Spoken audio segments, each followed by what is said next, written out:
This is Brianna Scroggins recording this record for the Veterans History Project, Western Kentucky University, on December 3rd in Louisville, Kentucky, for the Western Kentucky University and Library of Congress Partnership for the Western Histories Project. This interview will be with Specialist Michael Pfaff. What is your date of birth? I was born September 2nd, 1982. And what branch of the military are you in? Kentucky Army National Guard. What war did you serve and what was your rank? I served in Operation Iraqi Freedom 4 as a specialist. Where all did you serve? Excuse me? Where all did you serve? Where did I serve? Yeah. Due to the nature of my job, I traveled around a lot actually. I was in Tikrit, Iraq, Kirkuk, Iraq, mostly north of Baghdad, like in the 101st Airborne Division's area of operation. And when did you enlist? I enlisted in May of 2004. And where were you living at the time of your birth? I was born in Frankfurt, Germany. My dad was in the military as well at the time. Why did you join?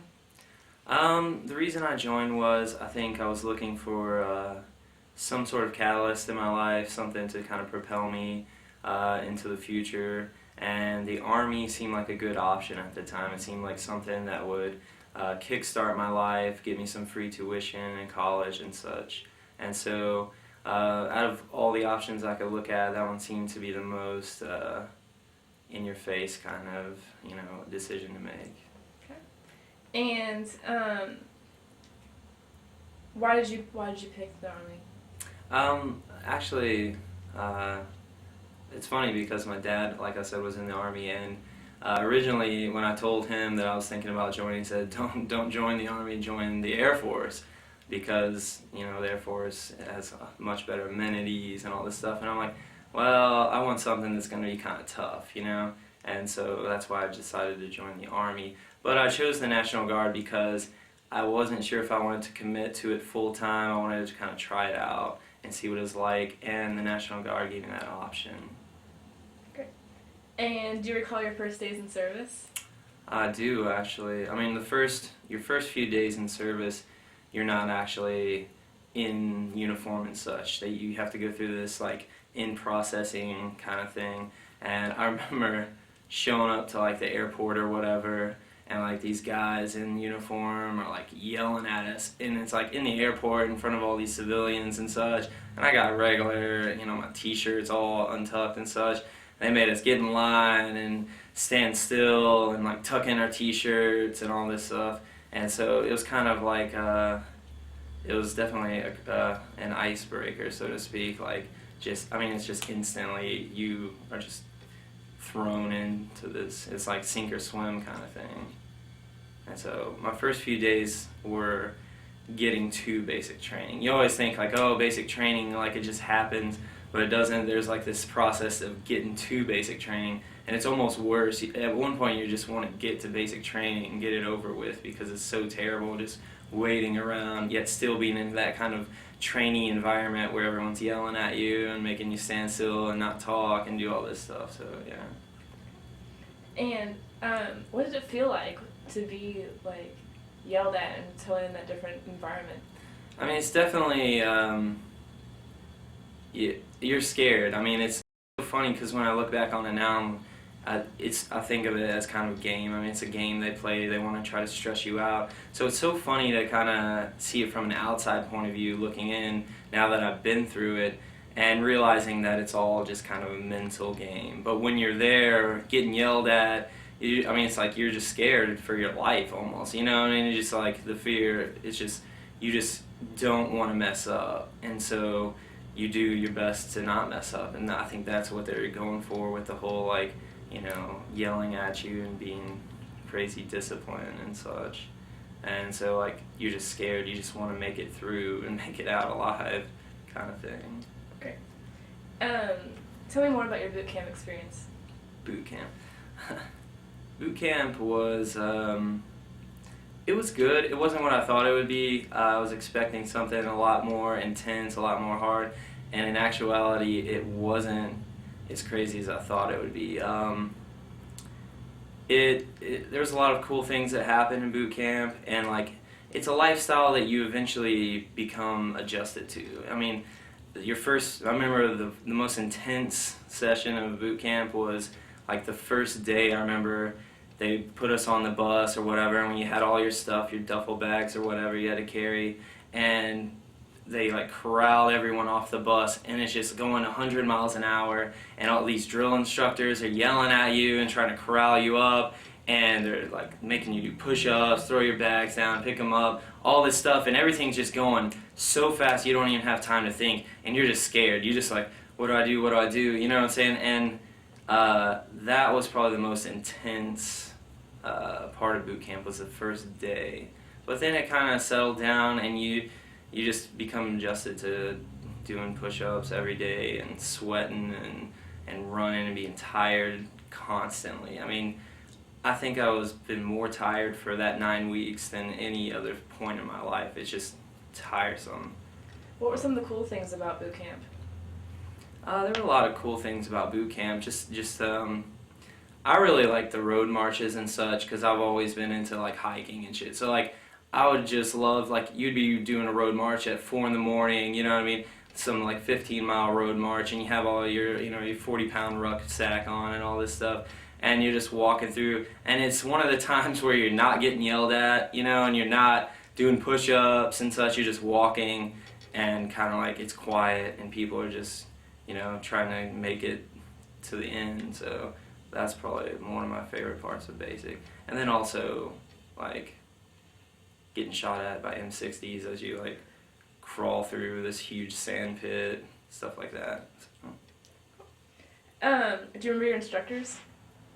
I do. I remember a few of my.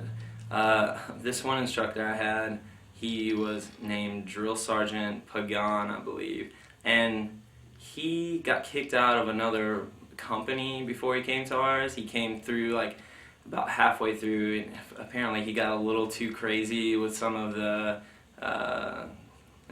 privates or whatever, and so he was pretty intimidating, you know, and you heard all these crazy stories about stuff he did, but he was also the drill instructor that I like respected the most, you know, and he's the kind of guy that you just wanted to succeed for, you know, and he was just tough, you know, so it was good. Yes, but I do remember him. Yeah. Great. How did you get through it? I think getting through it, you try to think about the future. You know, you just try to think about what's gonna happen when you finish. You know what I mean? I remember just like kind of daydreaming, like when you went to like chow or whatever, they would line you up and you couldn't speak or anything. You just stood there at parade rest, waiting, you know, for a chow line. So you had a lot of time to think about things during those times. And I remember I would just fantasize about coming home and seeing friends and family again, and just like fantasizing about this like future, I guess. You know, like getting home and taking advantage of everything that I was, you know, the reason I was there for. So. Did you have any other kind of combat training or anything? We did before we went to Iraq, actually. We had about 2 months, because we're National Guard.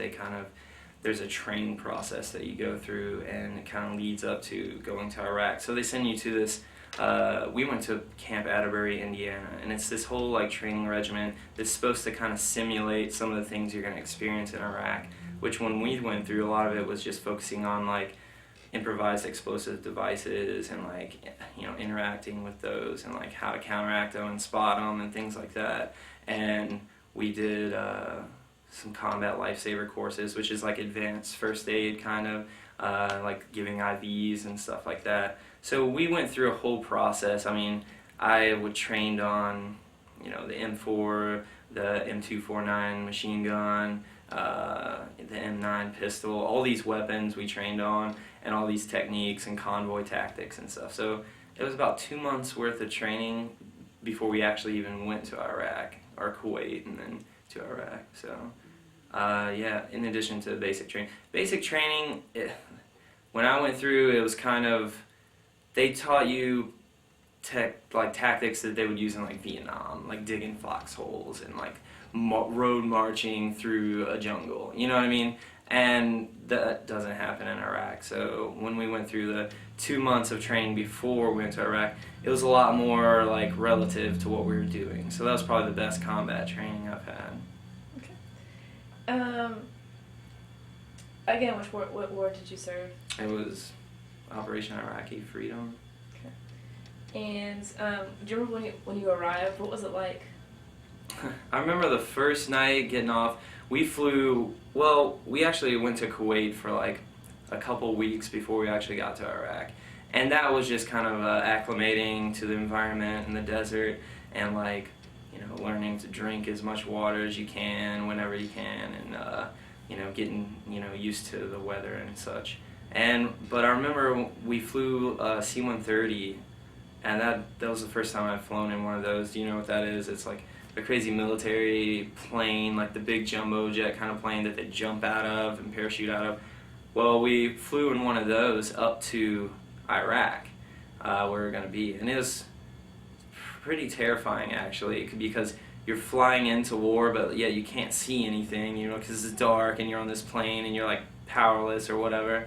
And I remember getting off and just like feeling this like explosion of heat, I guess, and like it was just the C-130, but I was thinking it was like the wind in Iraq, like, geez, this is insane, I don't know if I can handle this, but it was just like the C-130's engines, of course. And then finally, like, we got out and it was nighttime, and I remember like seeing the like sky, and it was just like open. It's like the best stars I've ever seen, you know what I'm saying? So it was kind of strange, like flying into this war, and yet at the same time like stepping out and seeing like the most beautiful nighttime sky you'd ever seen. And so it was kind of this like weird dichotomy of like being in this strange place and being excited, but at the same time you don't know what to expect because you've never been here before and you're going into war, so you're nervous as well.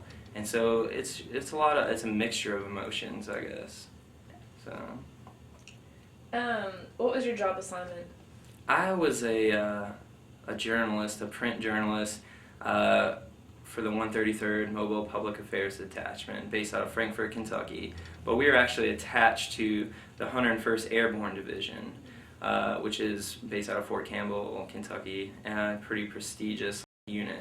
And basically we assisted their public affairs in terms of like getting actually out with the troops in the area of operations and interacting with them and getting their stories and taking photo and video and interviewing these people and getting it to civilian media outlets and getting their story, the good stories that a lot of hometown newspapers can't send out journalists to Iraq. They just can't afford it. So what we do is we do it for them and we send it back and they run it in their hometown newspapers. And so these guys' families can get, you know, a newspaper clipping and like put it on their refrigerator. I remember like the one time I like felt great was one time I got an email from this kid's mom. I'd done a story on him, and it was just another story to me, but like I got this email from his mom like thanking me, like, thanks, you know, so much for doing the story on this kid, and like, you know, it means so much to us to see him alive and see him do what he was doing, you know, and like kind of get an understanding of what their kid was doing in this strange country like throughout this war, you know. So that's what we did. We did pretty much public affairs for the 101st Airborne Division, as well as like the 4th Infantry Division and the 2nd Infantry Division. There are a couple other units underneath them, but yeah, that's pretty much. I mean, if you think of like wartime civilian journalists, there's tons of actual military journalists doing the same thing, except the difference is we carry weapons on us, you know. So the Army's motto is like, you're a soldier first, and then you're a mechanic or a medic or, you know, whatever. So we were journalists, but then we also had our weapons and such. Great. Did you have any combat experience?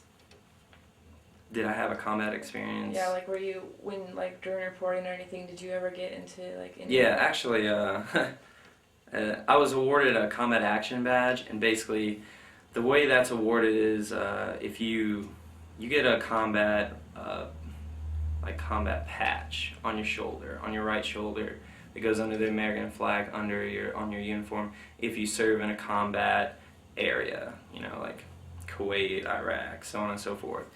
But if you actually engage in combat, so to speak, then you get another ribbon that goes on your uniform above your heart, like right here above your name tapes or whatever.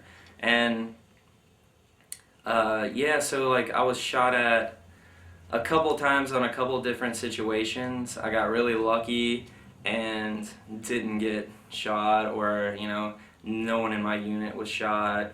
Luckily I didn't. My vehicle would never hit a bomb or anything. So I did get some combat experience. I did get shot at a couple times, and that's how I got my combat action badge or whatever. But I never fired my weapon. And it was one of those things that you hope not to have to do, you hope not to have to fire your weapon. What was running through your mind when you were getting shot at?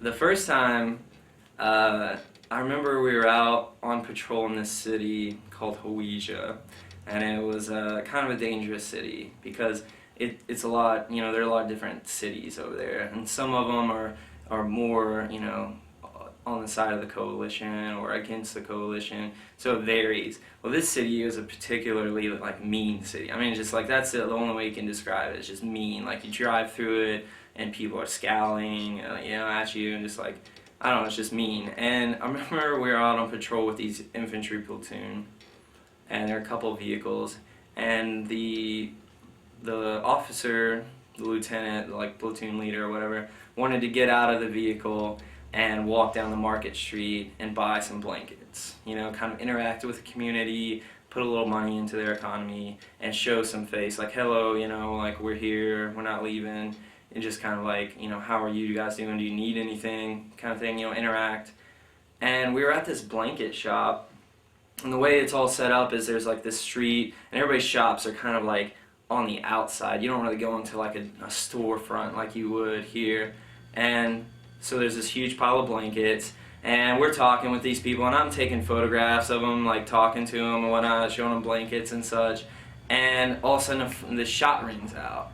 And this is the first time, no clue what's going on. I just hear gunshots ringing out. So I duck, and everybody runs and takes cover and such. But then I look around, and I realize I'm behind a pile of blankets. And so I'm oh my gosh, what am I doing? I have no idea where this guy's shooting from because he was a sniper. And I'm behind this pile of blankets, so I'm freaking out, what do I do? So eventually I realize I need to take cover, and so I run over kind of into the storefront. And then I guess you don't really think too much. I guess things aren't really running through your head when you're getting shot at. It's kind of instinctual, kind of you just go as fast as you can to put yourself in a safe situation. So, but it was I guess after the fact, when you think back on it, you think it's pretty scary. But then really, I mean, you either get shot or you don't. You know what I'm saying? You don't really have too much control of that. So I guess I guess you don't really have thoughts running through your mind. But I remember running back to the Humvee, getting in the Humvee and falling, trying to figure out where this dude is, and guys getting out of the Humvee, and me just instantly chasing after him with my camera, trying to take pictures of them, running up the building, trying to clear these rooms and such, trying to find this guy. And it just happens. It's just something that you do or you don't do. It's kind of that fight or flee kind of phase where you just either do it or you don't. And I guess, that's just how it was the first time. Did you find him? Did you guys find him? No, we went up. See, the way it works is there's no or there are, but they're the force-on-force engagements over there are minimal because we overpower them. You know what I mean? So they have to fight with guerrilla tactics. Shoot a shot and run. Shoot again, run. You know what I mean? Or use a bomb, a roadside bomb or something, and blow us up from a distance. And so, no, we didn't find him. We looked around for about an hour and tried to survey the city, but we never found him. What were the other two situations that you were in? A couple times I was out with this group of MPs, and it was a few shots, sniper shots and such like that. similar situation, except this time I was out with like just a group. See, the way it worked is I went out with a lot of different groups of people, you know, so I was never with the same group of people the same day, and it was always going out with these other guys, you know, and they kind of take you under their wing and like, you know, take you along on the trip, and you just kind of go for the ride. And so the second time was actually these MPs, and they were going to visit this Iraqi police station and try to help their police kind of get trained up and learn how to like do police work, you know. And every day when they left the police station, they would get shot at. So we were trying to set up an ambush. We're using an infantry platoon to kind of keep an eye on the police station while we went inside, and like we were just going to try to come outside and try to get shot at so these infantry guys could get the guy, you know. So what happened was we wound up staying at the police station for way too long. The infantry guys got bored, so they left, and then when we came out, we got shot at, but there was no infantry guys to chase the guy down, so we wound up trying to chase him down. And eventually, the Iraqi police guys actually shot at the guy's car, but he got out and then ran through a village, and we lost him, so. Wow. Yeah.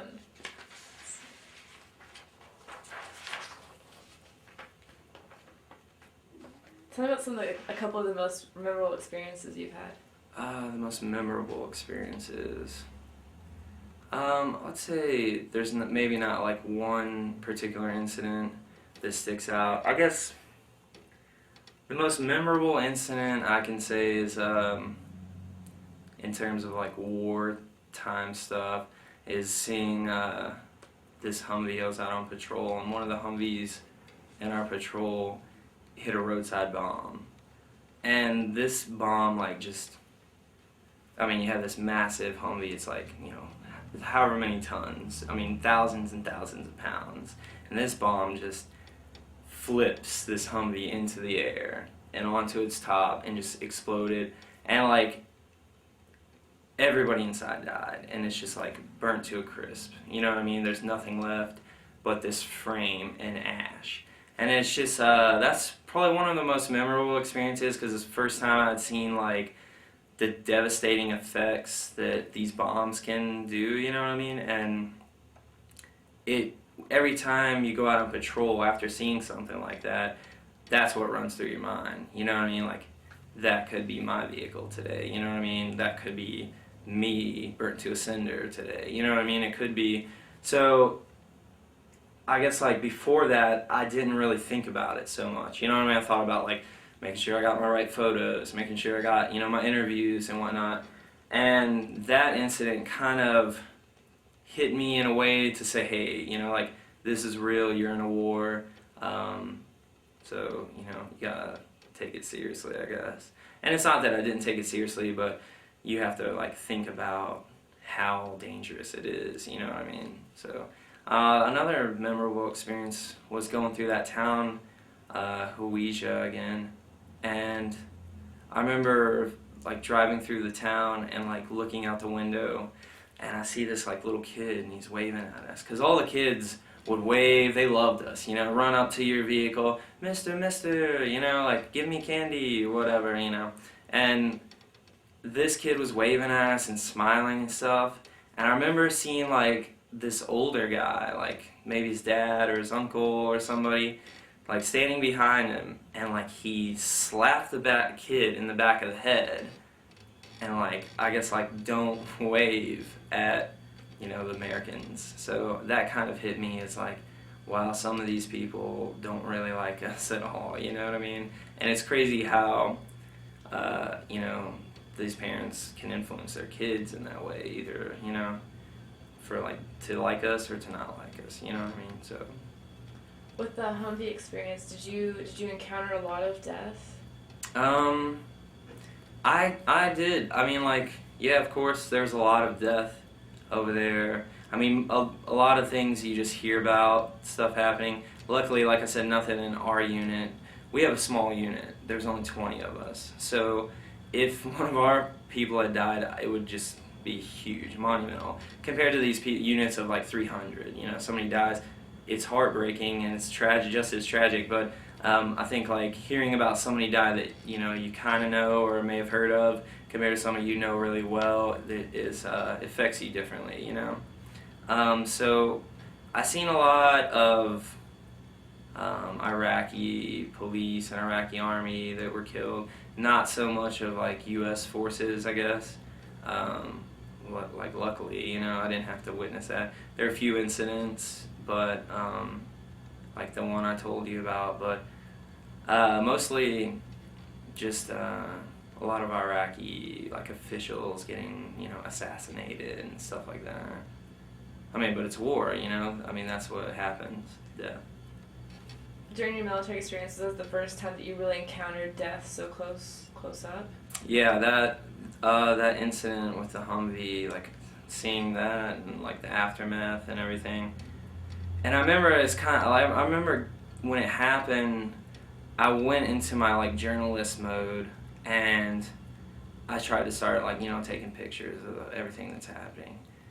And I remember like this guy like coming up to me and just being like, "Hey, like these are the 6 guys now that we've lost from our platoon of like whatever 20 people or 40 or however many's in a platoon." And like I just remember like stopping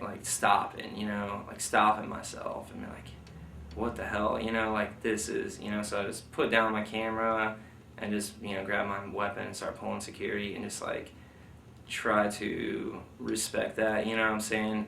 And after that, like whenever I encountered something like that, I tried to make sure I was sensitive to that, because like these are guys that I didn't know, but these are guys that these guys I'm on patrol with ate lunch with, sat across from the table every day, or saw them like walking back and forth to the shower and said hello to them every day, you know what I'm saying? So yeah, that was the first time I kind of experienced a U.S. soldier getting hurt or killed, and it definitely affected the way I like acted the rest of the time I was in Iraq. When you encountered like Iraqi death, did you still like? Is it still? Like, yeah, of course. I mean, I think every human has that. Like, I think that's what makes us humans. We can empathize with other people's pain, and like, so when you see somebody dying, no matter how distant you may be from them, you still kind of feel that. And I saw like some Iraqi police guys die and some Iraqi army guys die, and it still affects you the same, because they're people, and their life is important, you know what I mean? And it sucks that they had to die, for this, conflict or whatever. So yeah, definitely. I mean, obviously, I guess I would say I'm a little more torn up about the U.S. soldiers' death, you know what I'm saying?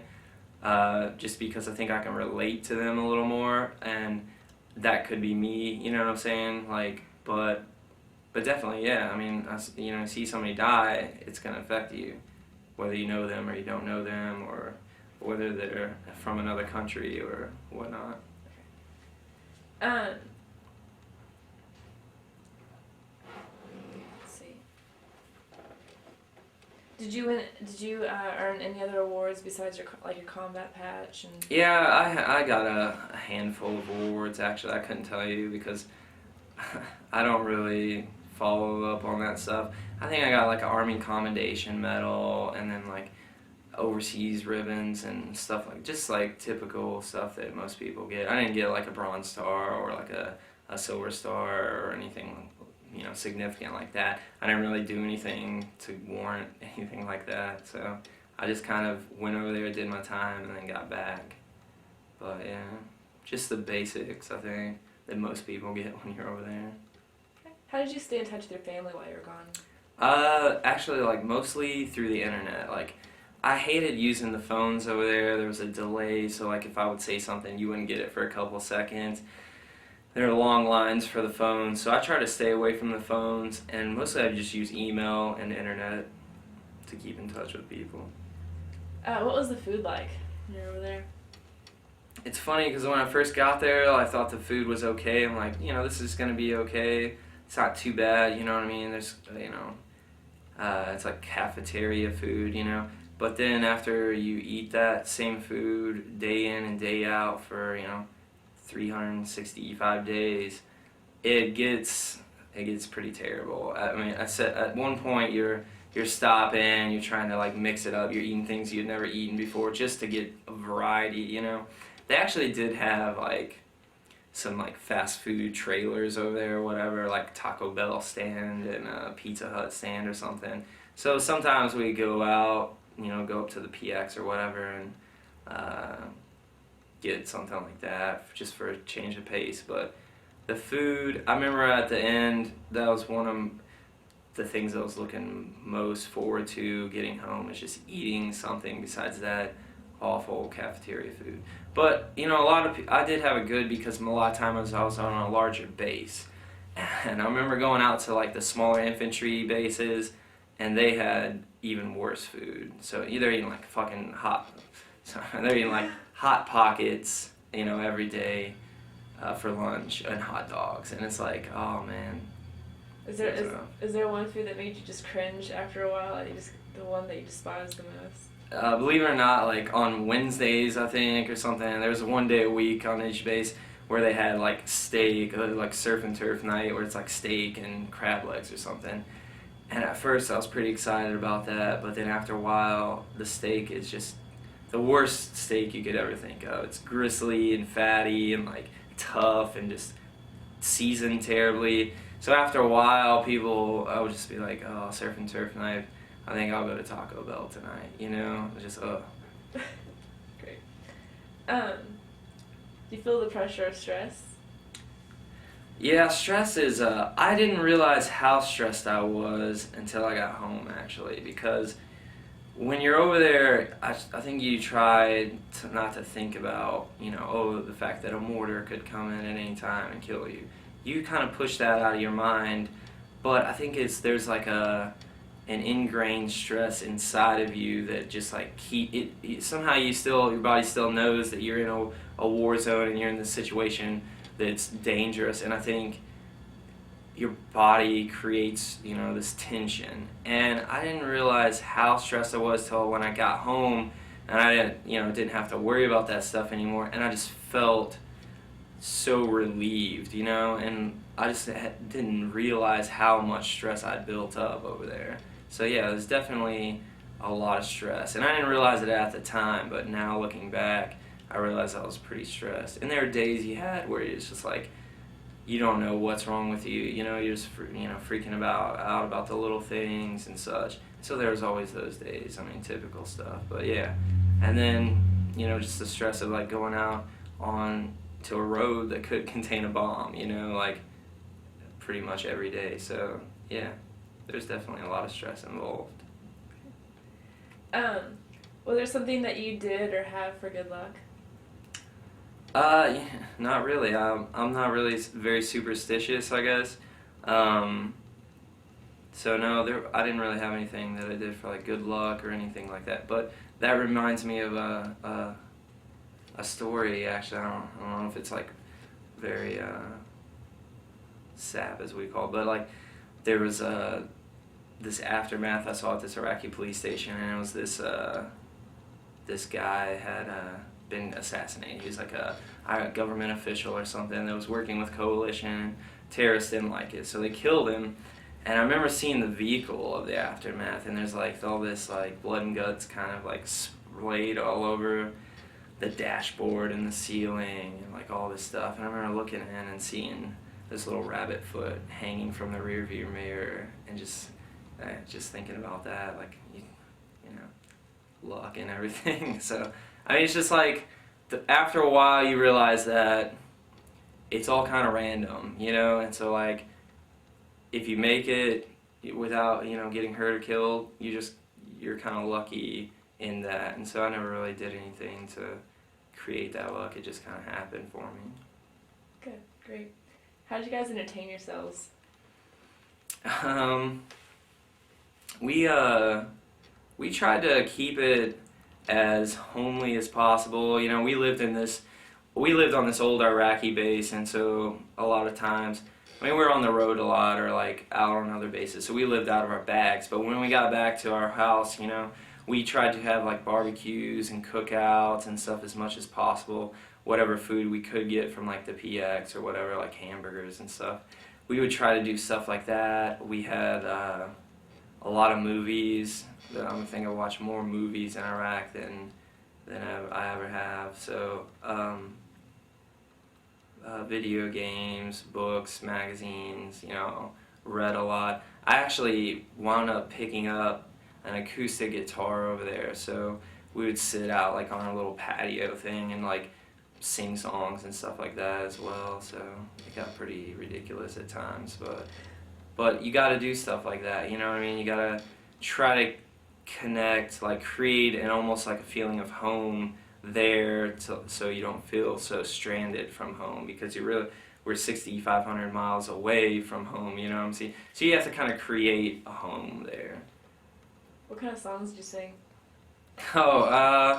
We would just make up silly songs, you know what I mean? Like, I wrote this song called Combat one time, and it was just kind of a joking, like, folky song just about going outside the wire and going out on patrols and stuff. I mean, we sing stuff like that, and then we sing, like, songs we knew and stuff like that. Nothing, like, in particular, but just kind of silly stuff. Try to keep it lighthearted. Okay, great. Did you guys have any entertainers or anything that came to visit? Yeah, it's funny. That happened a lot, and because we were public affairs, we would typically would have to go to those things even if we didn't want to, and take photos and interview troops, like, oh, what do you think of this, what do you think of that? There was quite a few, like a lot of country artists came. I don't know their names because I'm not really into country, but like a lot of people, these are like bigger guys. And then there were like some dancers that would come, if you think of like, what's that movie, like Apocalypse Now or whatever, where the crazy dancers come up the river or whatever. It's kind of not quite that like crazy, but like stuff like that, like dancers and singers and stuff would come visit. I remember one time I covered the Ultimate Fighters, Ultimate Fighting Championship. A couple of those guys came and like hung out with some troops and like did like a run with them, and then like shot some guns and stuff on the range there on base. And so like that stuff happened a lot.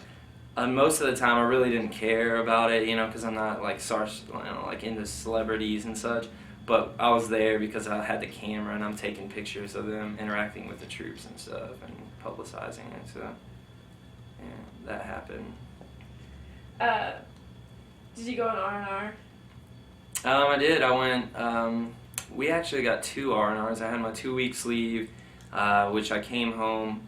The plan was originally to go to Europe and do a lot of that, but then financially it didn't make sense. And then so I came home and hung out, just visited family and as many friends as I could. It's strange because you have this 2-week time gap and you're trying to do as many things as you can in that time. So it's almost just as stressful as like being in the war, because you're trying to do all these things and accomplish these things.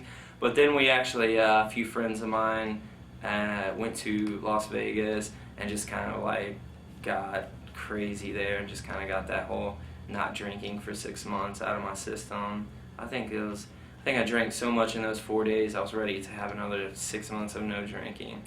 And then later, a few months later, before we came home, we got a 4-day pass to a little Middle Eastern country called Qatar, and basically we went there for like 4 days and went out on the Persian Gulf and like did like a little cruise out there and ate at some Iranian restaurant and stuff, like little cultural things like that.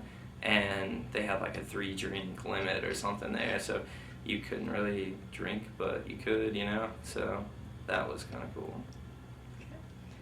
Did you travel anywhere else while you were in service? No, I got to visit Germany, an airport in Germany, an airport in Ireland, and then Iraq, Kuwait, Qatar, and that's about it, yeah. Okay. I did get a nice bottle of like Irish whiskey though. The like commander, there's some major or whatever that was on our flight coming home on leave, and he let us like buy. It's funny because we were like sitting in there in the little area, waiting area or whatever, and we weren't allowed to drink or anything. But they let us buy some stuff, so I bought a bottle of whiskey, and I'm sitting there thinking about drinking this whiskey when I get home, and all of a sudden in walk these Marines, like hundreds of them, just like, they charge right up to the bar, and they order 3 beers each, every single one of them, and I'm like, what the heck is going on? These Marines get to drink, but we don't, so that was kind of upsetting. But yeah, that's the Marines for you, though. Do you recall any particularly humorous or unusual events? There are a lot of kind of humorous things. I mean, that's something you have to do to kind of survive that, kind of release that stress as well. Just try to have a sense of humor and such. And so, there's the prank I told you about earlier with the whole, the video interview, the mock interview we did with that guy. Can you tell it again? Yeah. Basically, there's this, little thing on The Office, BBC, the British version, where they ask this guy that's in the territory army, they ask him all these sexual innuendo questions about leading men into battle and charging up the rear and which bunk, if you're sleeping on a bunk, would you rather be on top or on the bottom, stuff like that. And so we kind of created this mock interview. Of course, we had access to all this lighting and video cameras and stuff because we were public affairs. So we kind of took advantage of that, and we created this mock interview of this Civil War reenactor that was in our unit. He was actually the admin guy. He wasn't a journalist. And so we were interviewing him. We're like, oh, we're going to send it to Civil War, magazine, the History Channel, all this stuff. And so, we do this interview of him, and it's just a series of questions, sexually innuendo questions, about his Civil War reenactment. He never really caught on, but we did this whole interview, and it was pretty hilarious, I think, to everyone in the unit, but he never caught on, so. What were some of the questions you asked? I think the funniest question was, I think I asked him because, during the reenactments, they decide who's going to die or whatever, and so you fake your death. And I asked him if he had any special move when he faked his death, and he said that he had, at one point, he had a special move with these 2 other guys where they kind of collided into each other and all fell down at the same time. And so I asked him, I said, so basically you guys sandwiched together? And he says, yeah, pretty much. And I said, well, were you usually in the middle or were you on the outside? He said, well, we like to mix it up a lot. Sometimes I would be on the middle and the 2 guys would be on the outside of me, or sometimes I'd be on the outside. And so that was pretty funny. And yeah, and he still didn't catch on, so that was the best part, I think. But yeah, I mean, we do practical jokes and whatnot, putting somebody's dirty underwear on, in people's beds, and because when you live with these people, you're never alone in Iraq. You're never alone, and so you live with these people. I lived in a room with 3 other dudes, and so you're constantly around people, and you start to get to know people, and you know what bothers them and what doesn't, and so you start to pick on them because you know what bothers them, and so we do stuff like that. But, it was all in good humor, try to keep it lighthearted and stuff like that, so. Were there any other pranks you pulled? There probably were, but I just can't think of any off the top of my head. I mean, there's got to be something, but I just don't have it right now. Okay. Did you keep a diary or anything? Actually, for a while, I kept a blog on MySpace, actually.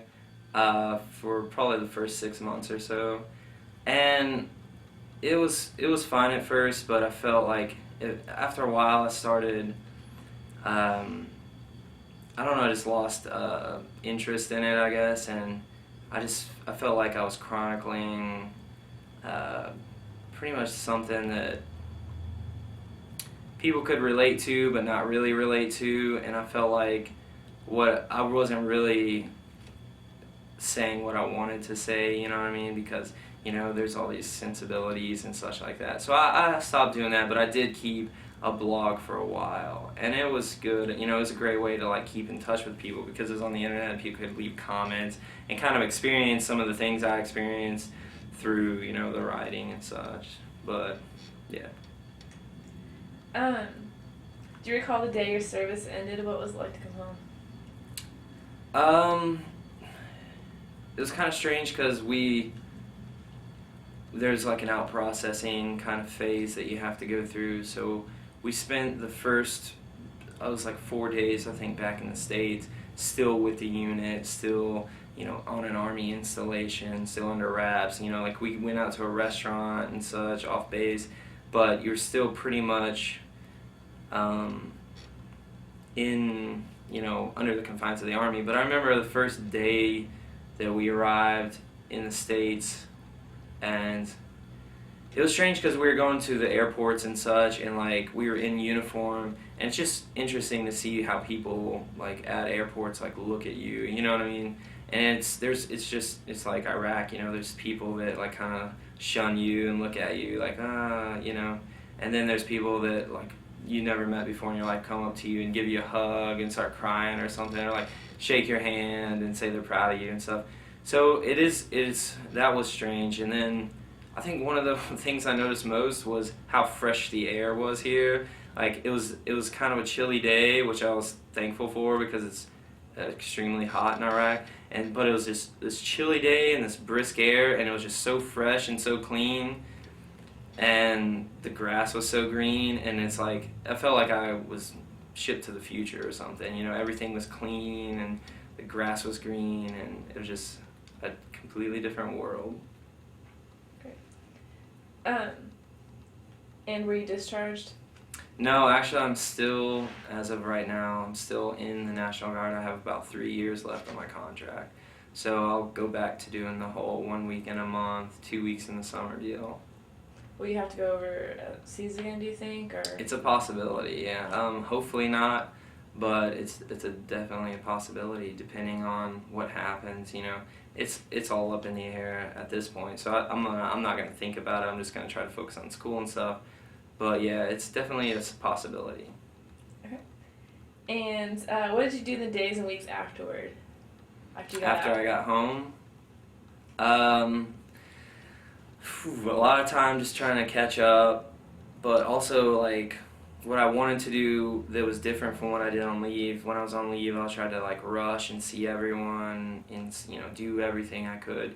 I think more than anything, what I wanted to do when I got home was just nothing really. Just kind of chill out, not really have any agenda, just kind of slowly integrate back into life as a civilian and kind of let things happen if they're gonna happen. If I see somebody, I see somebody, and that's good.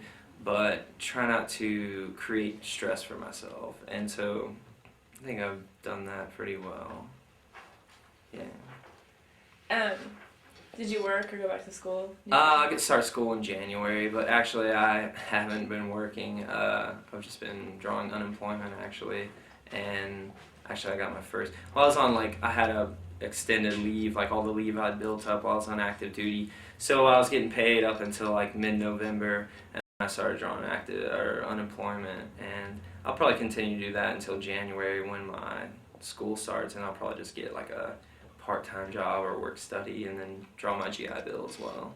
Where are you going to go to school?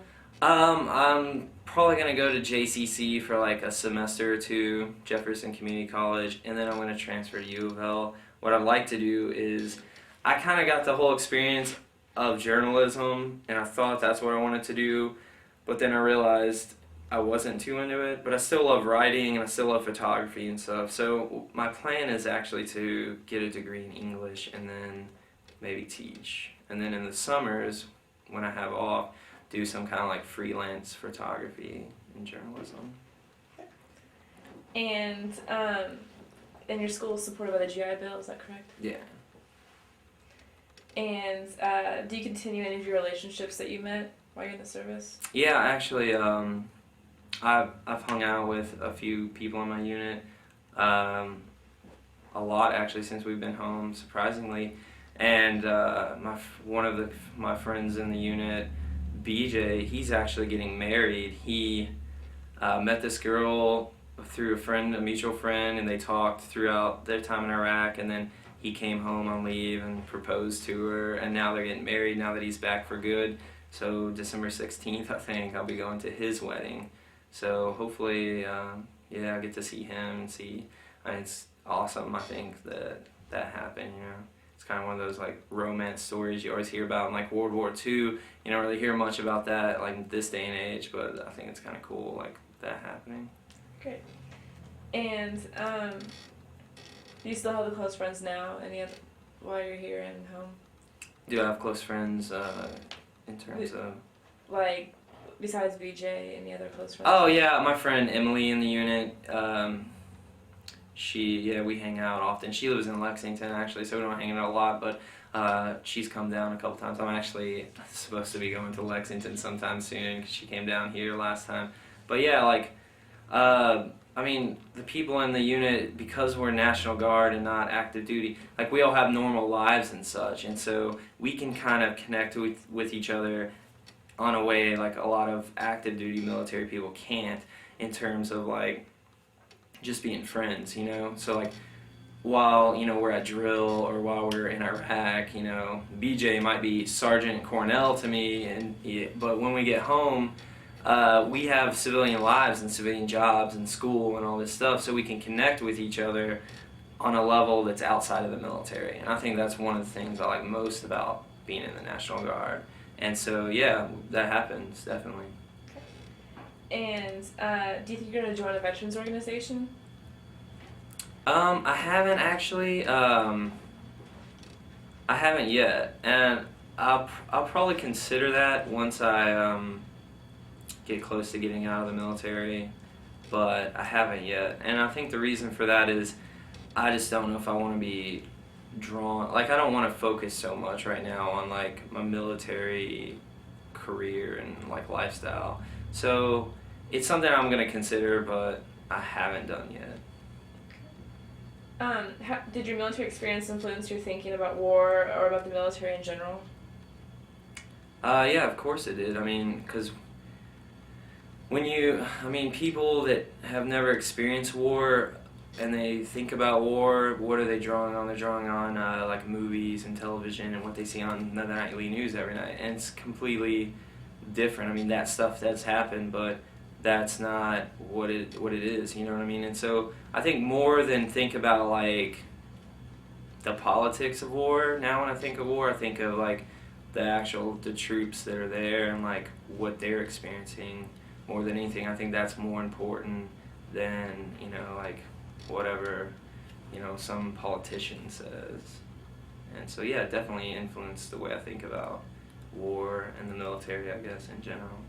Do you have any post-traumatic diagnosis or suffer from lack of sleep? No, I haven't really experienced anything like that, and I'm glad for that, but, I mean, it's something that I think might be able to, like, creep up on you. So, like, I'm trying to take measures to, like, not drink, you know, ridiculous amounts. I mean, I do, but I try to take measures not to. And, like, I think it's definitely a serious issue, you know what I'm saying?